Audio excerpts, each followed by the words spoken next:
오늘 설교 제목 같이 읽어볼까요? 시작. 네, 한 번 더 읽어볼까요? 영적 성취가 못 읽을 것 같은데 그렇게 읽어가지고 같이 읽어보겠습니다. 시작. 네, 히브리서 5장 12절에서 14절입니다. 우리 짧으니까 같이 한번 읽을까요? 자, 시작. 때가 오래되었으므로 너희가 마땅히 선생님이 되었을 터인데 너희가 다시 하나님 말씀의 초보에 대하여 누구에서 가르침을 받아야 할 처지이니 단단한 음식은 못 먹고 이런 젖을 먹는 자마다 어린아이니 우리의 말씀을 경험하지 못한 자요 단단한 음식은 장성한 자의 것이니 그들은 지각을 사용함으로 연단을 받아 선악을 분별하는 자들이니라. 아멘. 원래 이번 주가 사역, 미니스트리에 대해서 말씀을 좀 전해야 되는데 이렇게 말씀을 미니스트리에 대해서 사역에 대해서 말씀을 다 준비를 했는데 금요일 정도 됐는데 뭔가 이 뭐라 그럴까요? 이 비 맞으면서 신었던 신발을 그 다음날 계속 신는 것 같은 그런 좀 찝찝한 그런 느낌이 좀 계속 들었어요. 그래서 다시 좀 재고해서 훈련에 대해서 한 번 더 우리가 좀 실천할 수 있도록 좀 말씀을 좀 전해야 되겠다는 생각이 좀 들었어요. 다시 준비했죠. 다시 준비했는데 다시 준비하고 나서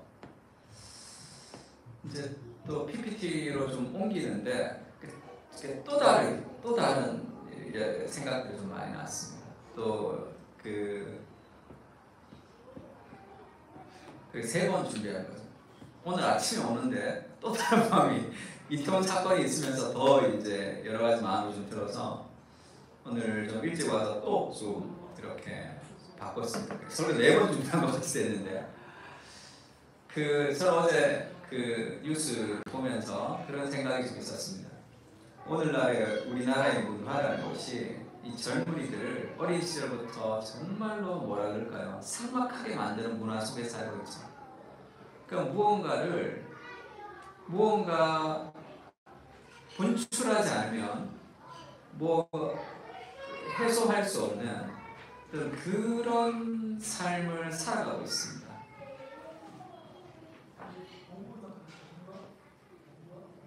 존 스토트가 살아있는 교회에서 그런 얘기예요. 세상이 어둡다. 세상이 왜 이렇게 세상이 어둡냐, 세상이 왜 이렇게 힘드냐라고 얘기하는 그리스도인만큼 어리석은 사람이 없다. 우리가 캄캄한 방에 들어갔을 때 어두워요. 그러면 어떻게 하죠? 불을 켜면 되잖아. 왜 이렇게 어두워? 왜 이렇게 어두워? 이렇게 욕하는 사람이 어디 있어? 불 켜면 되잖아. 너희가 세상의 빛이라. 세상이 어두운 이유는 교회가 세상의 빛을 비추지 못하기 때문이다. 그렇게 결론을 해야 됩니다. 그래서 이런 일들이 있을 때 그것에 대한 어떤 마음이 있어요. 책임감이 좀 있습니다. 우리는 뭘 해야 되는가? 우리는 어떻게 세상 가운데 살아가야 되는가? 나 하나 건실하기 위해서 살아가는 삶이면 우리가 이 땅을 살아갈 필요가 없죠. 천국 가면 되지. 그러니까 나 하나 건실하게 살아가고 내 인생 어떻게 살아갈지에 대한 그 정도 고민은 그리스도인의 고민은 아닙니다. 우리는 천국 가면 돼 그냥. 그럼 내가 지금 이 땅에 살아가는 삶의 이유가 있는 거죠. 그것을 위해서 우리가 성장하고 자라고 일할 필요가 있습니다.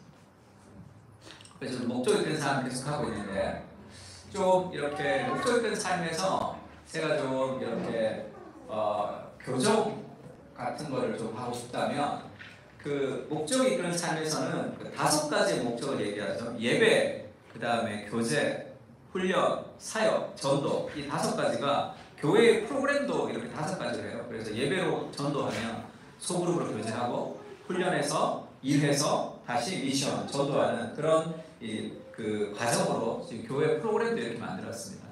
그러면 정말 인생의 목적이 5가지냐? 그렇게 얘기했을 때 이 5가지로 이렇게 나누어질 수는 없는 거예요. 나누어질 수 없고 이게 그냥 하나다라고 생각하는 게 제일 좋습니다.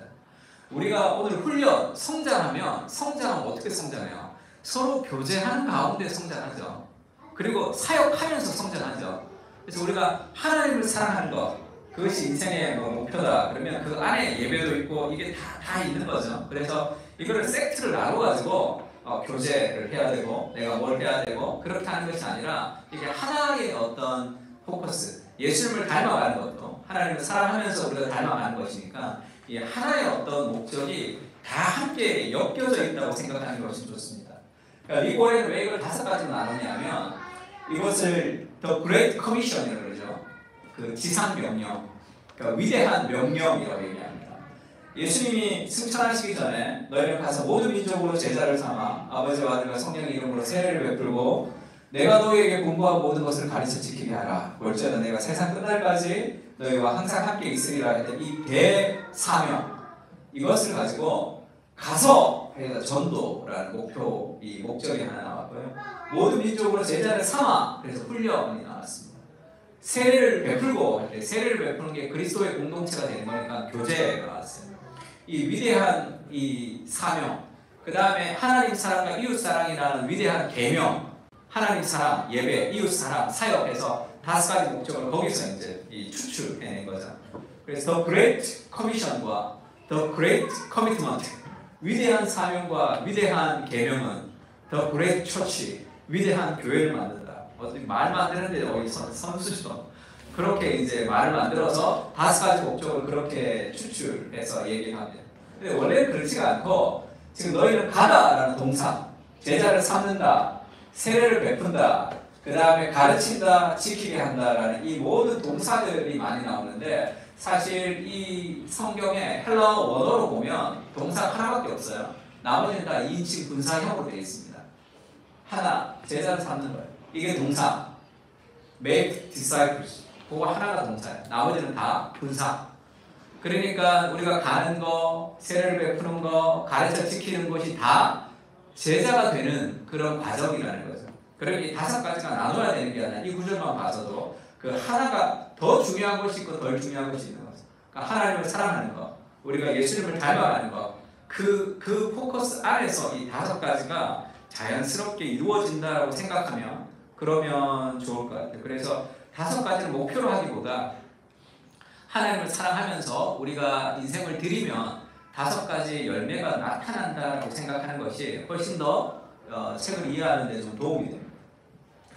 그러니까 우리가 이제 오늘 배울 이제 훈련, 성장이라는 것도 그냥 따로 떼서 성장하는 것이 아니라 서로 교제하면서 함께 성장하는 거고 혼자 성장할 수 없잖아요. 그 다음에 다음 주에 할 사역도 우리가 일하면서 성장하는 거죠. 하나님 앞에 일하지 않고 계속 성경 공부만 하면 100% 단언하는데 영적 침체에 빠지게 되어 있어요. 일하지 않는데 그 삶에 역동이 생기지가 않죠. 계속 영양가 있는 걸 먹어요. 운동을 안 해요. 그럼 비만이 되는 거랑 똑같습니다. 신앙도 마찬가지예요. 이 사역, 섬김이 없으면 신앙은 굉장히 이렇게 영적 침체 가운데 뚱뚱해질 수밖에 없어요. 그래서 이 모든 게 다 연결되어 있다고 생각하는 게 좋습니다. 오늘 때가 오래되었으므로 너희가 마땅히 선생이 되어야 될 것인데 하나님 말씀에 초보가 되어서 가르침을 받아야 하는구나. 그래서 단단한 음식을 못 먹고 젖을 먹는 자라 이렇게 얘기합니다. 이 젖이라는 것은 쉽게 얘기하면 단단한 음식은 의의 말씀을 경험한 것이고 지각을 사용함으로 연단을 받아 선악을 분별하는 것을 단단한 음식이라고 얘기해요. 이게 무슨 얘기죠? 하나님의 말씀을 읽고 예배를 드리고 살아가지만 인생이 힘든 것이 오면 힘들다. 또 어려우면 어렵다. 짜증나면 짜증난다. 그렇게 감정대로 살아가는 삶은 그것은 젖을 먹는 인생. 단단한 음식을 먹는다는 것은 그 수많은 환경과 상황 속에서 하나님의 말씀을 적용하고 분별해서 그 폭풍의 한가운데 하나님이 나에게 원하시는 것을 뚫어내는 거예요. 그렇게 해서 삶의 여러 가지들을 해결하며 살아가는 삶을 이야기합니다. 말씀을 적용하며 인생을 살아가느냐 그렇지 않느냐 얘기하는 거죠. 잊혀진 제자도라는 달라스 윌라드의 책이 있습니다. 잊혀진 제자도, 우리나라 말은 그런데 원래는 The Great Omission 이렇게 되어 있어요. 원래는 커미션, 아까 우리가 얘기했던 그 위대한 계명이 The Great Commission, 가서 제자를 삼아라는 그 명령이 우리에게 있는 거죠. 근데 더 그레이트 오미션 C를 뺐어요. 그는 오미션은 누락되었다는 거죠. 그러니까 예수님이 더 그레이트 커미션을 줬어요. 위대한 계명을 사명을 줬는데 오늘날의 교회가 C를 빼버렸어요. 그래서 중대한 누락, 그건 별로 내 삶에 신경 쓰고 싶지 않은 삶의 목적이 되는 거죠. 내 인생 어떻게 잘 될 것인가, 우리 가족 어떻게 좀 건실하게 할 것인가, 그 바운더리를 넘어가지 못하는 이 중대한 누락이 되었다 이렇게 얘기합니다. 그러면서 이런 표현을 했어요. 성경은 순종이 없는 구원을 모른다. 이거는 A.W. 토저의 이야기입니다. 순종이 없는 구원을 모른다 이렇게 얘기하면서, 그러나 오늘날에 뱀파이어 그리스도인이라는 이단이 생겨났다 이렇게. 뱀파이어 크리스찬. 왜 뱀파이어라고 얘기하죠? 뱀파이어가 뭐 하는 사람이에요? 피를 빨아먹자. 그래서 예수님의 피만 빨아먹는, 그래서 구원만 챙기는, 이렇게 그리스도의 피로 내가 그리스도 피만 쪽쪽 빨아가지고 내가 구원을 받았어요. 근데 내 삶에 순종이 없는 그런 중대한 누락의 상황이 생긴 거죠. 헌신은 없지만 구원을 누리고 싶은 그런 이상한 신앙이 지금 발생되었다. 이거를 오늘날 교회에 침투한 이단이다 이렇게 얘기했어요. 기독교 기본주의를 우리가 세가족방 공부할 때도 늘 많이 들었죠. 존 스토트가 그렇게 얘기합니다. 너희 중에 망대를 세우고자 할 때 가진 것을 중공하기까지 족할지 먼저 알자 비용을 계산하지 아니하겠느냐. 비용을 계산 안 하면 기초만 쌓고 능히 이루지 못한다. 다른 사람이 다 비웃는다. 공사를 시작하고 능히 이루지 못하였다 하리라 이렇게 얘기해요. 지금 건물을 짓는데 비용을 계산 안 했어. 얼마나 들어갈지. 그냥 무조건 시작해놓고 나중에 건물을 못 지어버리면 얼마나 비웃음이 사겠느냐. 그것이 오늘날의 교회의 모습이라는 거죠. 오늘 그러니까 뭐예요? 이 대가를 지불하고 싶지 않은 그런 신앙이 이 건축을 할, 예수를 믿는다는 것이 어떤 것인지에 대한 목표가 명확하지 않았다는 거죠. 이렇게 얘기했습니다. 기독교인의 세계는 반쯤 짓다가 버려둔 망대의 파편들, 즉 건축을 시작했다가 완성하지 못한 폐허들로 덮여있다. 매년 수천 명의 사람들이 그리스도를 따를 때 치러야 할 비용을 계산해 보지도 않은 채 따르겠다고 나선다. 그 결과 오늘날 기독교계의 커다란 수치인 소위 명목상의 기독교라는 노미널 크리스찬이즘, 이름만 있는 기독교 문화가 보편화된 나라에서, 우리나라 같은 나라죠. 기독교 문화가 이미 보편화된 나라에서는 많은 사람들이, 이 많은 크리스찬들입니다.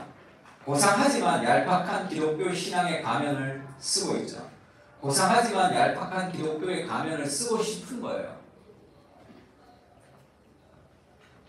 누가 그러더라고요. 옛날에 민주화 운동 하는 사람들은 굉장히 목숨을 걸었는데 GDP 소득이 3만 불 이상 넘어가는 나라에서는 절대 목숨을 못 건다 그러더라고요. 왜냐하면 내가 가지고 있는 게 많기 때문에.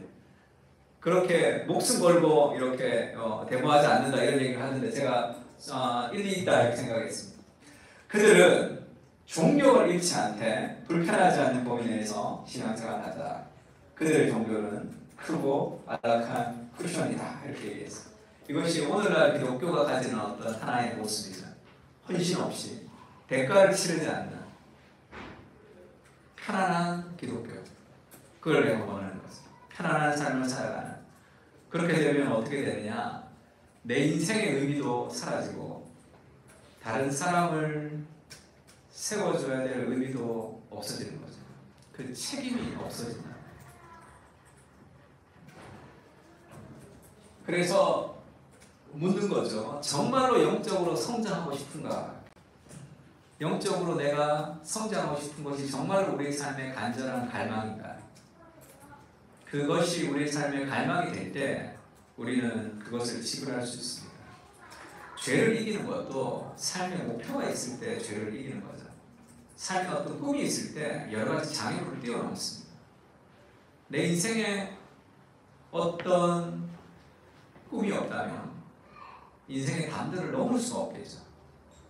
반드시 이루고 싶은, 반드시 이루어드려야 되는 하나님이 내게 주신 삶의 마음에 소망이 없는데 그 삶을 힘들게 그 담을 뛰어넘겠습니까? 그 담 밑에서 힘들다, 어렵다, 누가 담 좀 치워줬으면 좋겠다 그러고 살겠죠. 이 마지막 수업을 했던 마지막 수업이라는 책에서 그런 표현이 있었는데요. 인생의 담이라는 것은 그 뒤에 있는 것을 내가 얼마나 간절히 원하는가를 보여주는 것이다 이렇게 얘기했습니다. 그 넘어 있는 것이 내가 꼭 이루고 싶은 무엇이라면 인생의 담을 뛰어넘겠죠. 그 마음의 소원들이 우리에게 좀 있었으면 하는 그런 마음들이 있습니다. 그리고 우리가 어떻게 해야지 그렇게 영적으로 성숙하며 그렇게 단단한 음식을 먹으면서 살아가는 사람이 될 것인가. 첫 번째는 진리를 통해서 우리의 삶을 좀 통제할 필요가 있습니다. 하나님의 말씀이죠. 시편 119편 103절 한번 읽어볼까요? 같이 시작.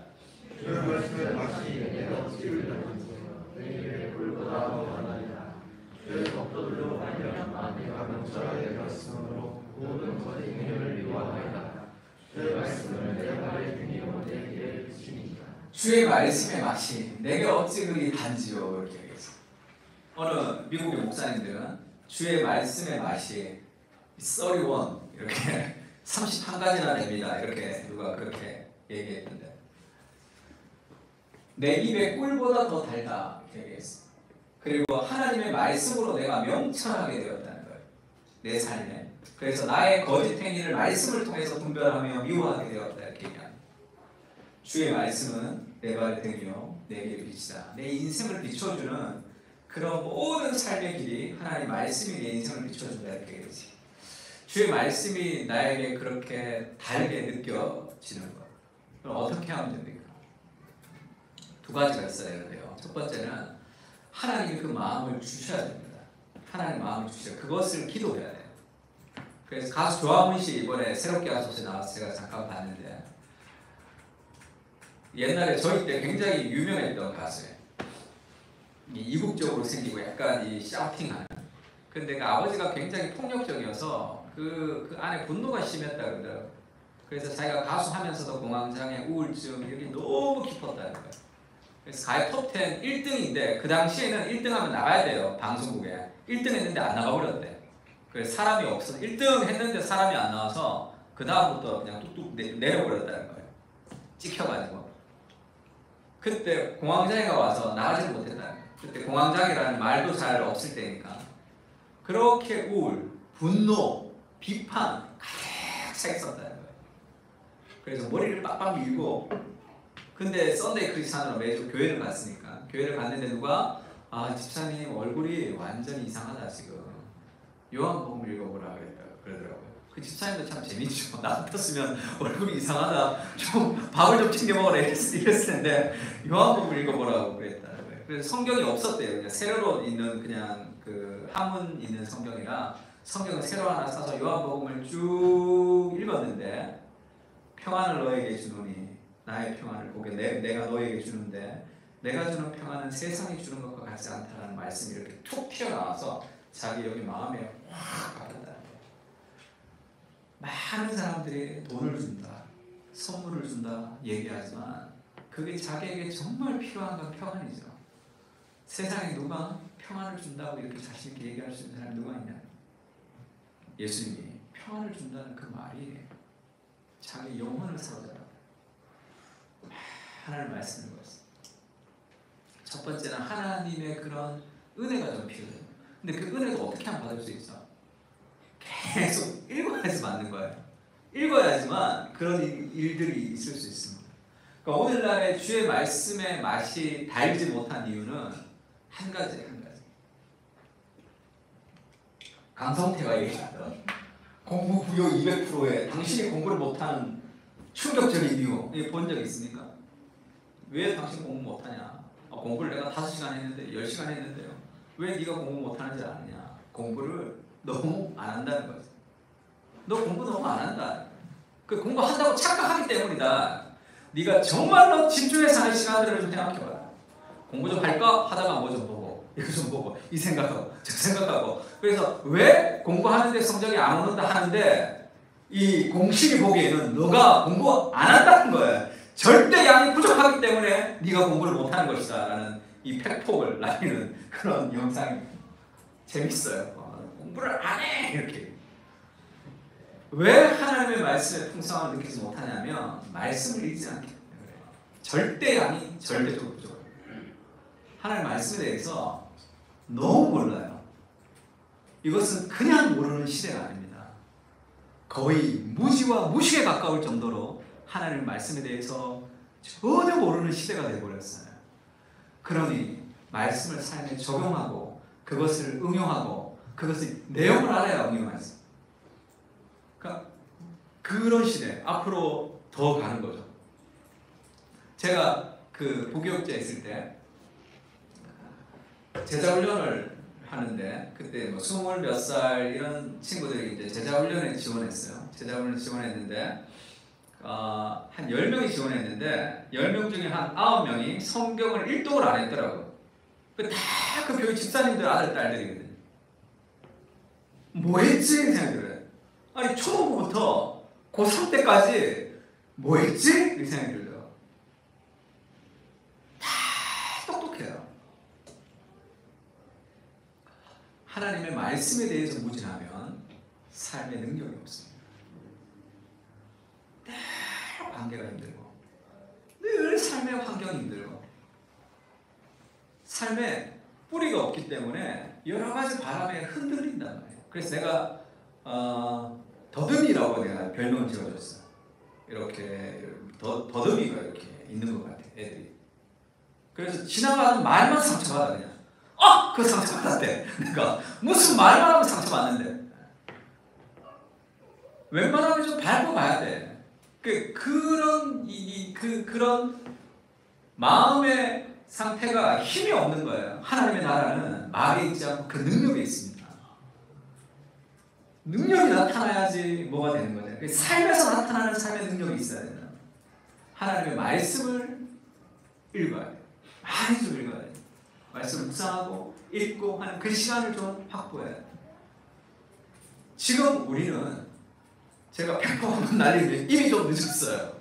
좀 시간이 있을 때 뭐 중고등부 때 한 10동 20동씩 하고 대학교 갔을 때 그때 막 더 했어야 돼.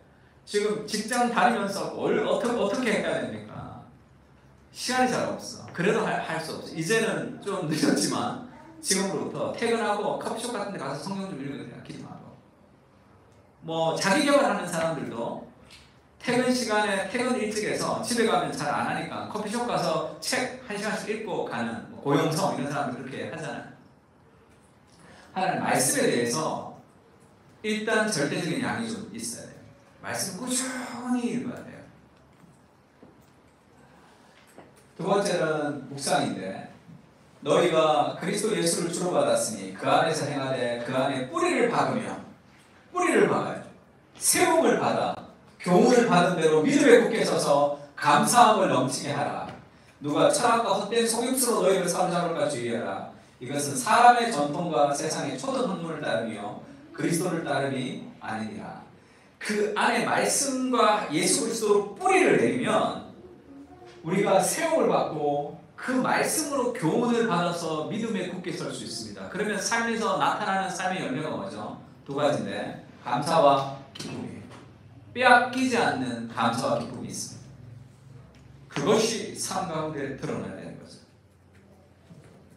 하나님 말씀을 묵상할 때 생기는 거예요. 말씀을 묵상하면서 그것이 내 안에 뿌리를 좀 깊이 내려야 돼요. 깊은 생각과 깊은 생각으로 시간을 투자해야지 뿌리가 내려지는 거죠. 슬쩍 가가지고는 얄팍한 지식 외에는 쌓이지가 않습니다. 언어를 디자인하라라는 책이 있는데요. 유영만 교수, 박영욱 이 두 사람이 써서 요즘 베스트셀러가 된 책입니다. 이분이 재밌는 얘기를 하는데 언어가 바뀌어야 된다는 거예요. 그래서 뭐 성공하는 사람과 성공하지 않는 사람은 다 언어가 다르다. 훌륭한 사람과 그렇지 않은 사람이 언어가 다르다 이렇게 얘기하는데 그 말이 다르다는 게 아니라 그래서 말을 바꾸면 되는 게 아니라 말은 어디서 나오는 거예요. 그 마음의 깊숙한 곳에서 입술로 나온다. 성경은 그렇게 해요. 내 말은 곧 내 마음입니다. 말이 경박한 사람은 삶이 경박한 거예요. 말이 폭력적인 사람은 그의 삶이 그런 어떤 여러 가지 감정적인 불안들이 존재해 있습니다. 마음은 따뜻한데 말이 차가운 사람이 있나요? 그건 없어요. 마음에 가득한 것이 입술로 흘러나온단 말이에요. 그러면 결국 말을 기사했다는 것은 그것은 나의 내면의 문제라는 거죠. 이 비스케이스타인이 했던 얘기를 이분이 인용했는데 내 언어의 한계는 내 세계의 한계를 의미한다. 그래서 언어를 좀 바꿔야 된다. 근데 언어를 바꾼다는 말이 언어를 바꾸는 게 아니라 개념을 바꿔야 된다. 개념. 그래서 이분은 뭐 개념 사전을 만들어야 된다. 뭐 이런 여러 가지 얘기를 합니다. 그러면서 이제 원래 우리가 한계라는 것을 사전을 찾으면 사물의 능력이나 책임 따위가 실제 작용할 수 있는 범위, 이게 한계라는 사전이죠. 사전. 그래서 한계를 이렇게 인식하는 사람이 있는데 개념 사전으로 사전의 정의를 바꿔야 된다는 거죠. 그러니까 생각의 뿌리를 바꿔야 된다는 거죠. 개념이 바뀐다는 것은. 이 사람은 한계를 한계 없는 사람의 핑계 이렇게 썼어요. 재밌게 썼죠. 한계 없는 사람의 핑계. 한계를 좀 사물의 능력이나 책임 따위가 실제로 작용할 수 있는 범위, 그게 한계구나 생각하고 사는 사람이 있고, 한계를 자기가 개념화한 거죠. 한계 없는 사람들의 핑계라고 생각하는 사람들은 어떤 한계 앞에 도달했을 때 삶이 달라진다. 그래서 인생을 바꾸고 싶으면 언어를 바꿔야 되고, 언어를 바꾼다는 것은 개념을 바꾼다는 뜻이다 이렇게 얘기했어요. 재미있는 얘기죠. 쉽게 얘기하자면, 성경적으로 얘기하자면 인간의 모든 행동, 모든 말, 모든 선택에는 어떤 빌리브 시스템, 신념 체계가 작동하고 있어요. 내 안에. 그 신념 체계를 바꾸지 않으면 하나님의 말씀을 아무리 들어도 내가 그 신념 체계 안으로 가는 거예요. 나는 이것도 못하고 저것도 못하기 때문에 나는 형편없는 사람이야 라는 신념을 가지고 있는 사람은 하나님의 말씀을 통해서 그 신념이 뿌리채 바뀌어야지, 그래야지 삶이 달라지는 거죠. 그렇지 않으면 달라졌다가 이랬다가 저랬다. 그러면 그 신념 체계, 내 삶을 장악하고 있는 그 생각의 뿌리, 어린 시절부터 내가 생각하고 왔던 내 삶에 깊은 어떤 신념의 뿌리가 있단 말이에요. 그래서 내가 저 사람을 용납하지 못하고 이 사람을 용납한다든지, 이런 행동은 내가 하고 저런 행동을 하지 않는다는 모든 판단의 기준인 자기의 신념인 체계가 있는 거잖아요. 그것까지 하나님의 말씀이 내려가서 그 뿌리를 바꿔야지 삶이 바뀝니다. 그러려면 묵상, 하나님의 말씀을 좀 깊이 사고해서 그것이 내 영혼 깊은 곳에 신념의 체계까지 내려가야 돼요. 그래야지 그 삶의 변화가 일어나는 거죠.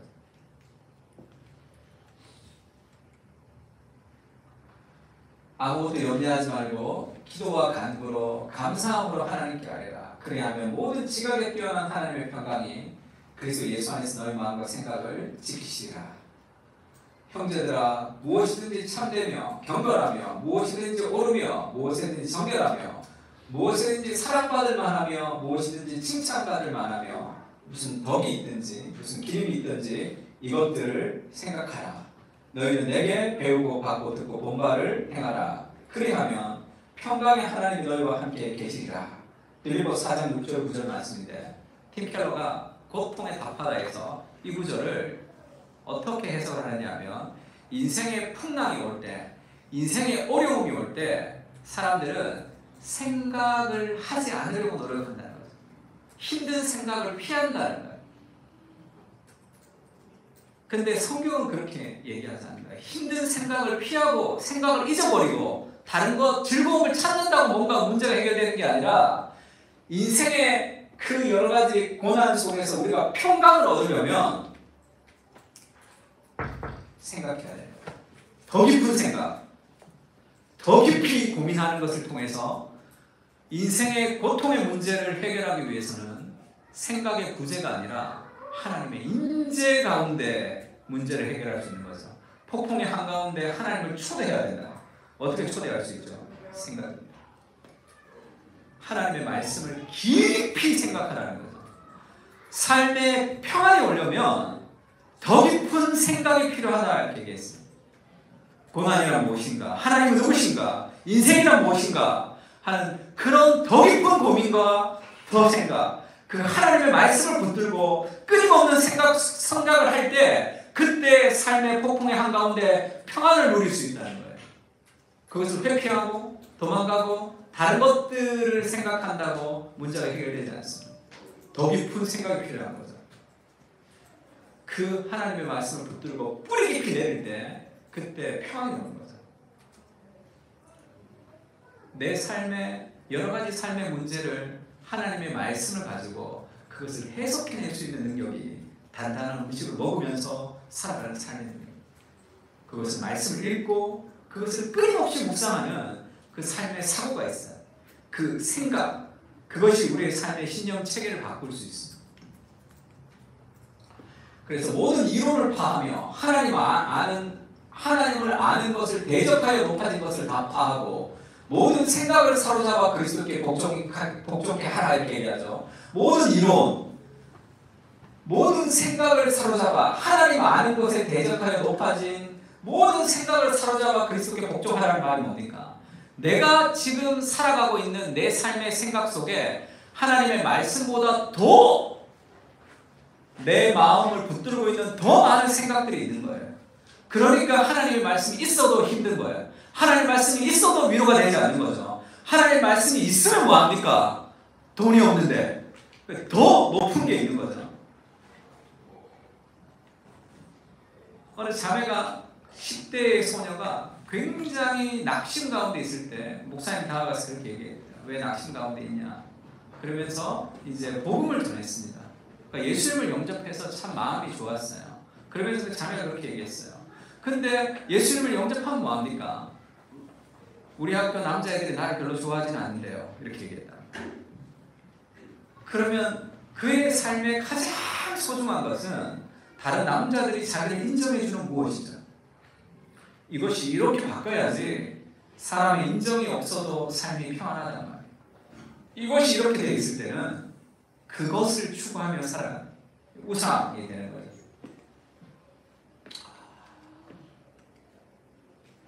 그래서 마틴 로이드 존스 목사님이 산상설교에서 그렇게 얘기하죠. 믿음은 1차적으로 사고하는 겁니다.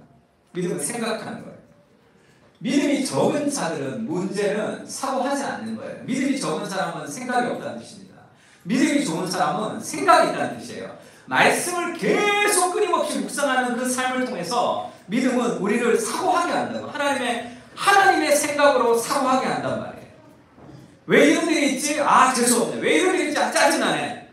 왜 이렇게 힘들지? 아, 포기하고 싶네. 그렇게 자동적으로 일어나는 생각이 아니라 하나님이 나와 함께 하시는데 내 삶에 왜 이런 일이 있지? 이렇게 생각하는 거죠. 그러니까 하나님이 이것을 통해서 내 삶에 무엇을 성장시키고 싶어 하시는 거지? 라고 생각하게 되는 거죠.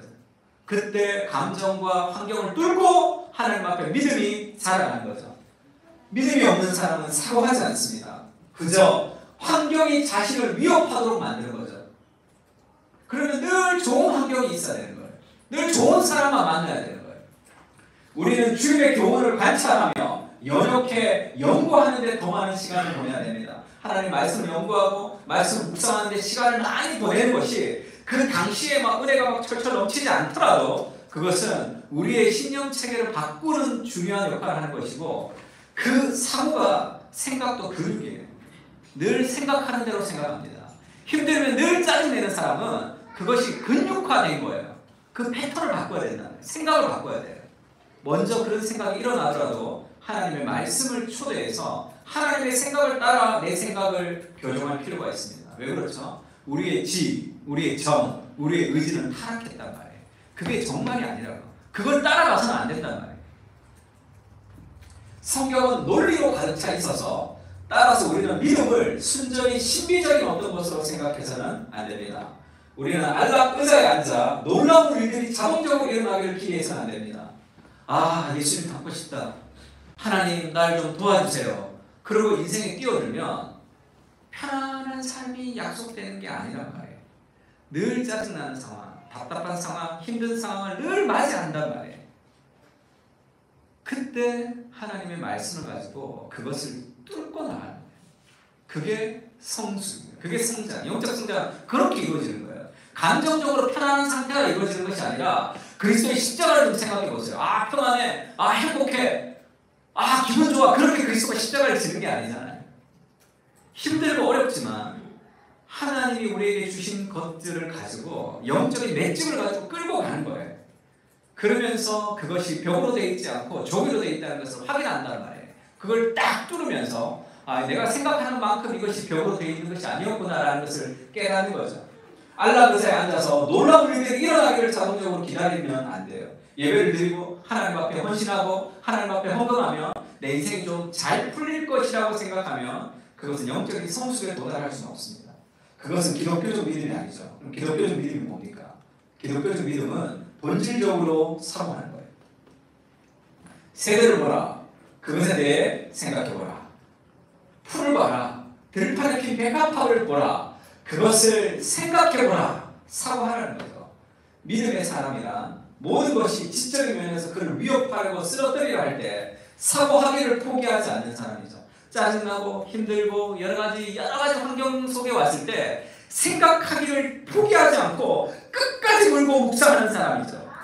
그 속에서 내가 이해되지 않는 상황 속에 있을 때라도 그것을 끝까지 붙들고 생각하는 능력, 그것이 말씀을 묵상하는 사람들에게 오는 삶의 길이죠.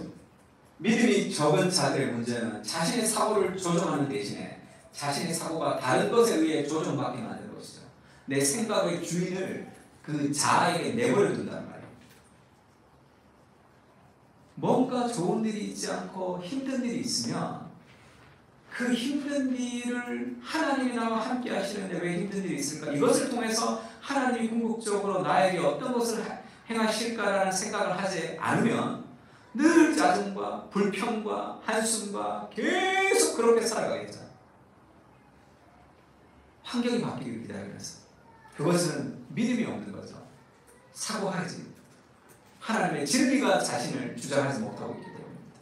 말하자면 그런 사람은 제자리를 맴돕니다. 이것이 바로 두려움의 본질이죠. 그것은 사고가 아닙니다. 그것은 사고의 부재. 사고하는데 실패한 것이다. 하나님의 말씀을 붙들고 그것은 내 상황에 적용해서 그것을 붙들고 가야 돼. 그런 영적인 근육이 필요합니다. 그것은 몸으로 체득하는 거예요.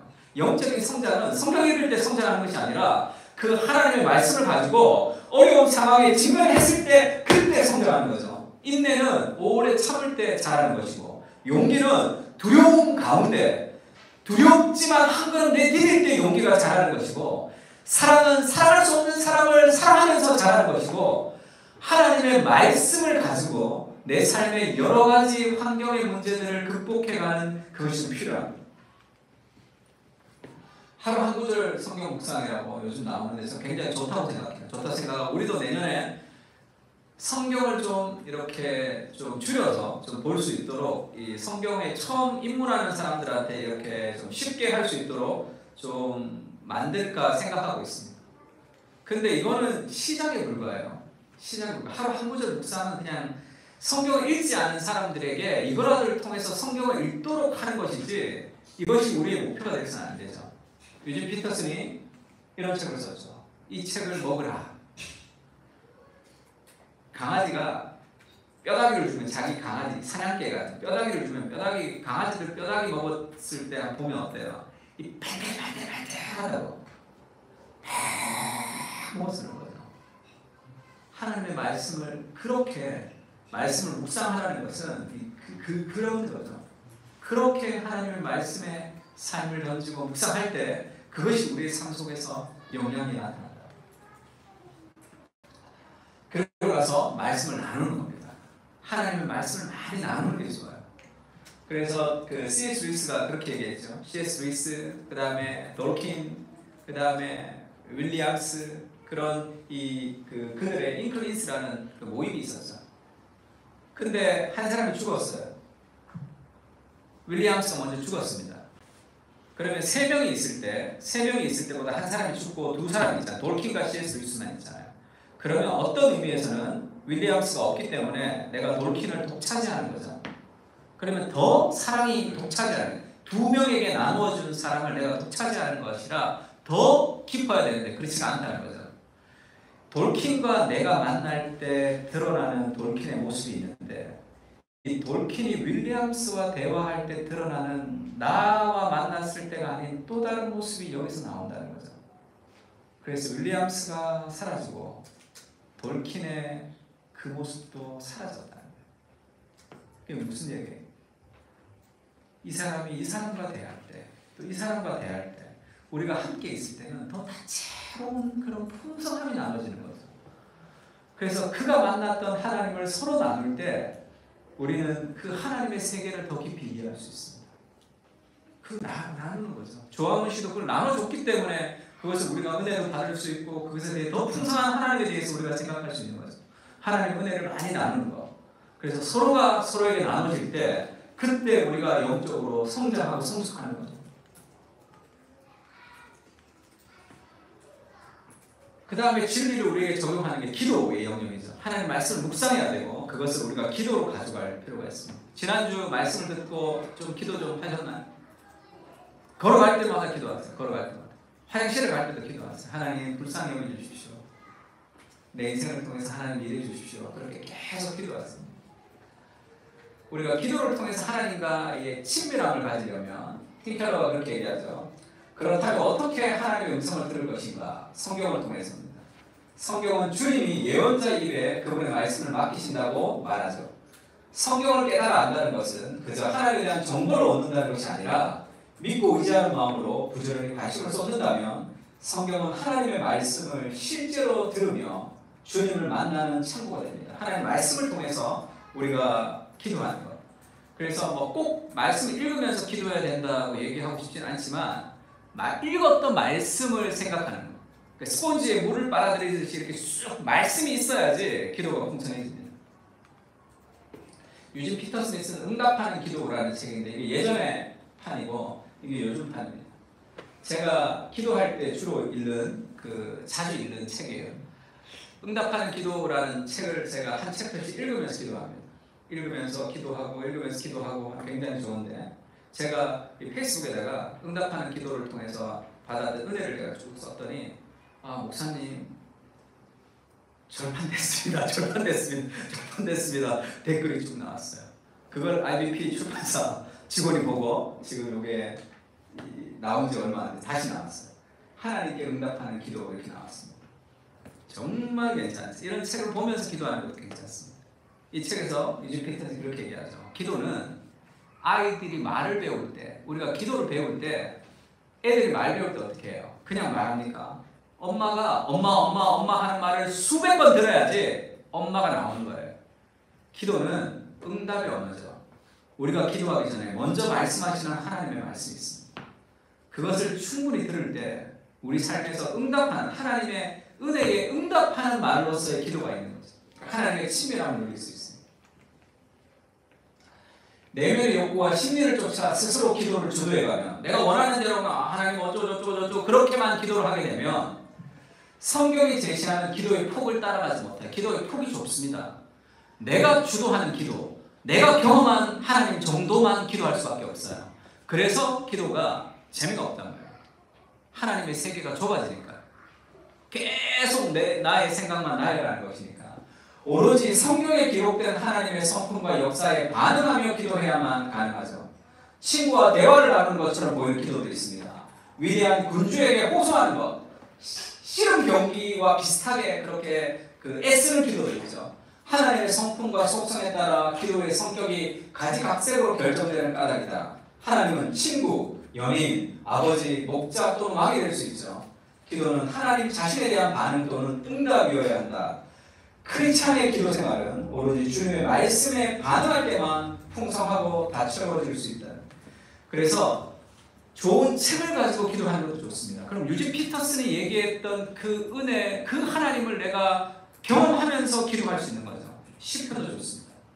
시편에 다양한 하나님이 나와 있어요. 내가 경험하지 못했던 하나님이 있습니다. 그 하나님의 모든 것을 다 누려야 되는 거예요. 기도하면서. 내가 경험하는 것이 아니라 그때 기도가 풍성하고 다채로워진다. 하나님의 말씀에 응답할 때. 요즘 제가 이 유진 피터슨 요나서를 가지고 기도하는데 요나가 다시스로 가죠. 니느웨로 가지 않고. 그 오늘날의 목회자들이 어디로 가고 있느냐. 그들이 원하는 삶의 다시스. 좀 더 화려한 것. 조금 더 명성 있는 곳으로 가지 않냐. 하나님의 말씀에 불순종하는 어떤 그런 이 목회자들의 어떤 모습을 그린 그런 책이 있습니다. 그러면 나는 한 번도 생각해보지 못했던 것이지만 그것을 통해서 그 역사 가운데 일하시는 하나님을 경험할 수 있는 거죠. 그렇게 멍청한 요나를 통해서도 하나님의 아름다운 역사를 이루어 가신다는 것을 오늘날의 목회자들도 자기의 형편없는 순종을 통해서 하나님의 놀라우심에 입을 다물지 못할 것이다. 그런 이 부족한 인생을 통해서 일하시는 하나님에 대한 생각을 열어준다. 그럼 그걸 가지고 기도하는 거죠.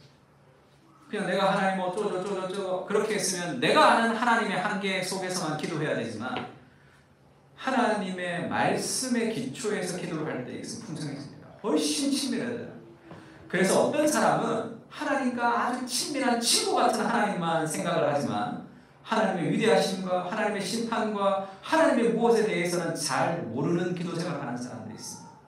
그러면 죄를 이길 수가 없어요. 하나님의 거룩하심에 대한 눈을 못 뜬 친구 같은 하나님, 아빠 하나님, 그 삶의 능력이 그 하나님의 거룩하심에 대한 경험이 없이 그 권위에 대한 순종이 없이 친밀함만 가지고는 풍성한 삶을 살아갈 수 없겠죠. 어떤 사람은 거룩만 생각한다면 늘 두렵겠죠. 신앙생활 한다는 것이 다채로운 하나님의 모두를 다 이해하려면 하나님의 진리를 가지고 기도에 적용해야 돼요. 이번 주 한번 기도해 보세요. 그렇게 팅케러가 한다. 그 리보엔이 그렇게 얘기하죠. 한번 읽어봅시다. 하나님은 시작.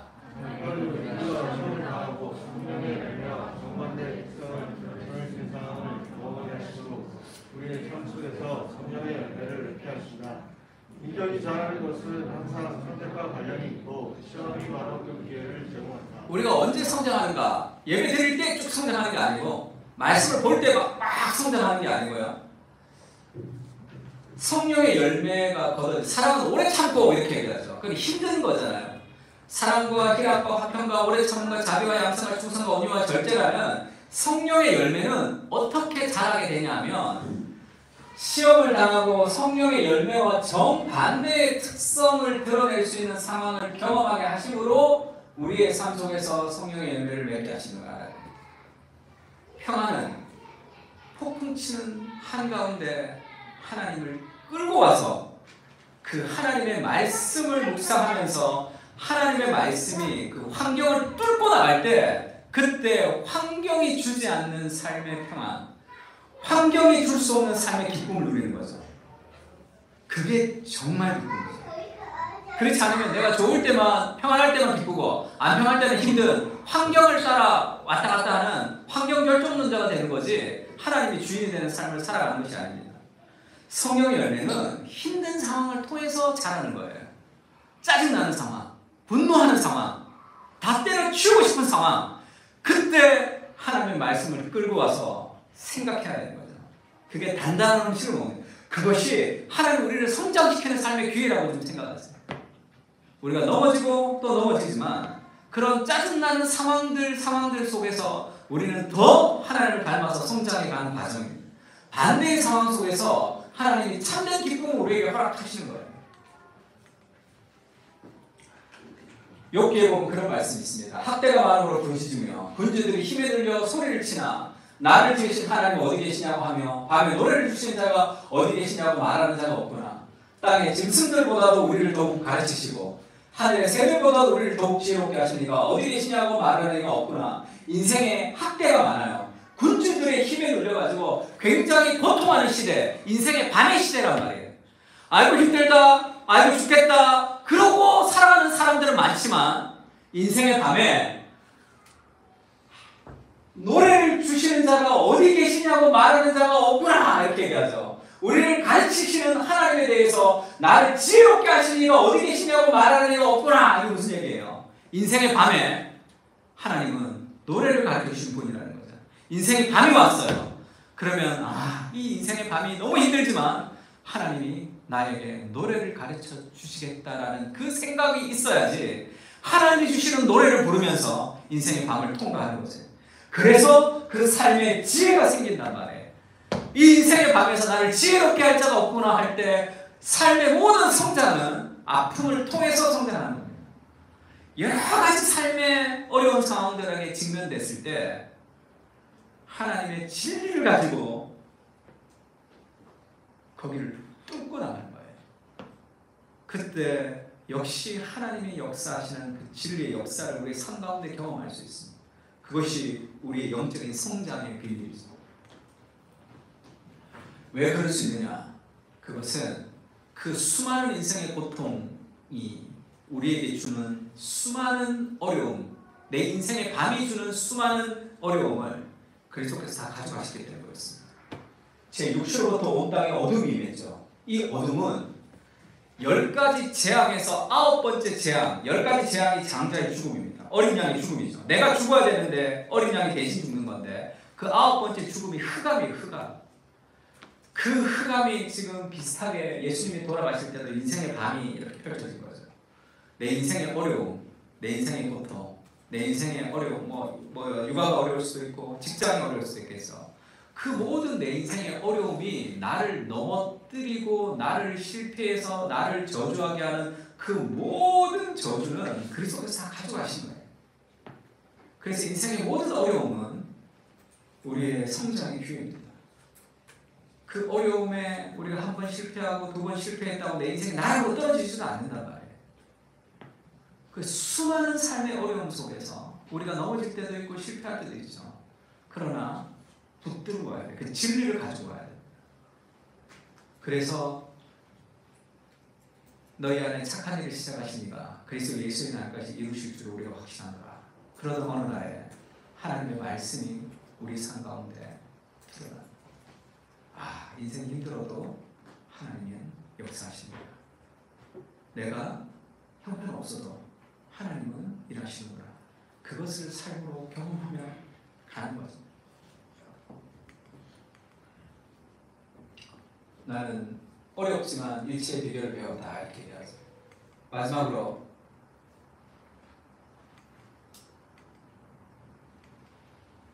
고린도전서 같이 한번 읽어봅시다. 시작. 그런 일을 하나님 감당한 시험 밖에를 너희가 당한 것이 없나니 오직 하나님은 믿으사 너희가 감당하지 못할 시험 당함을 허락하지 아니하시고 시험 당할 즈음에 또한 피할 길을 내사 너희는 능히 감당하게 하시느니라. 인생의 문제보다 하나님 더 크신 분이세요. 그 진리를 가지고 와야 됩니다. 여러분 힘든 거 있으세요? 하나님이 내 삶 가운데 그것을 허락하셨다면 그것을 통해서 하나님이 나를 성장시키고 싶어 하시는 하나님의 마음이 있다는 것을 알아야 됩니다. 사람이 감당할 시험 밖에 너에게 당한 것이 없다. 이걸 믿어야 돼요. 그래서 그것을 하나님을 끌고 가야 돼요. 다윗이 밧세바를 범하고 우리아를 죽였습니다. 나단이 찾아와서 하나님의 말을 전하죠. 내가 양치는 너를 왕으로 삼았는데 네가 왜 나를 업신여기고 내 말씀을 업신여기고 그런 일을 저질렀느냐. 그러면서 하나님이 그렇게 얘기해요. 네가 무엇이 부족했다면 내가 다 주었을 것이다. 그러니까 부족하지 않은 거예요. 뭔가 부족하고 결핍이 있다고 생각하기 때문에 사실 그렇게 행동한 것인데 부족하지 않았다는 말이에요. 충분한 거죠. 내 삶에 해결하지 못할 문제들은 없습니다. 하나님 우리 삶 가운데 충분히 모든 것을 주셨다는 것을 좀 알고 그것을 붙들고 삶 속에서 하나님의 진리를 가지고 적용시키며 살아가며 애쓰며 넘어지고 일어서고 넘어지고 일어서지만 그 진리를 붙들고 살아갈 때 우리 삶의 환경을 넘어서는 하나님의 은혜를 우리가 경험할 수 있는 것. 그것이 단단한 음식을 먹으면서 우리를 영적으로 성장하게 해서 하나님의 통치입니다. 감정적인 평안이 아니라 어렵지만 그 속에 하나님의 말씀을 사고하기를 멈추지 않으면서 애쓰고 힘쓸 때 우리는 영적으로 자라간다는 것을 좀 기억했으면 좋겠습니다. 찬양할까요? 우리 무명이어도 공허하지 않는 것은 예수 안에나 만족함이라. 가난하여도 부족하지 않는 것은 예수 안에 오직 나는 부요하리라. 고난 중에도 견뎌낼 수 있는 것은 주의 계획을 믿기 때문이라. 실패하여도 일어설 수 있는 것은 예수 안에 오직 나는 승리함이라. 환경은 저렇지만 이거를 자꾸 붙들어야 되는 거죠. 우리 삶 속에. 그러면서 우리 삶 속에 여러 가지 어려움이 있지만 그것을 통해서 우리가 예수님을 닮은 모습으로 성장하는 그런 삶이 좀 됐으면 좋겠습니다. 같이 찬양할까요? 이제 우리 주 예수 그리스도의 은혜와 하나님 아버지의 무한하신 사랑과 성령님의 교통하시는 은사가 내가 맞닥뜨리는 수많은 환경과 사람들 속에서 진리를 적용하며 하나님의 평안을 누리며 기쁨과 감사로 우리의 삶을 돌파하며 살아가기를 원하는 하나님의 백성들 머리 위에 이제부터 영원까지 함께 계시기를